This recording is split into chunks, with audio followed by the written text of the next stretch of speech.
বিশ্বনবী যখন সিজদায় লুটিয়ে পড়তেন, আম্মা জানা এসে বলেন, আমরা তো সিজদার মধ্যে সুবহান রাব্বিয়াল আলা বলেই শেষ, কিন্তু বিশ্বনবী তাহাজ্জুদের নামাজে, নফল নামাজে, সুন্নত নামাজে তিনবার সুবহান রাব্বিয়াল আলা তাসবিহ পড়ার পরে তিনি পড়তেন সুবহুন কুদ্দুসুন রাব্বুল মালাইকাতি ওয়ার রূহ। সুবহ কুদ্দুস রব্বুল মালাইকাতি ওয়ার রূহ।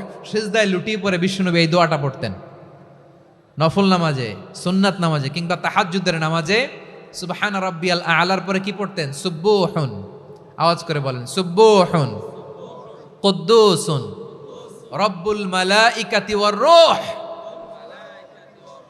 মানে আল্লাহ আপনি প্রশংসিত, আল্লাহ আপনি অতি পবিত্র, আপনি সব ফেরেশতা কুলের রব, ফেরেশতাদের সরদার জিব্রাইলের রব। সুবহানাল্লাহ।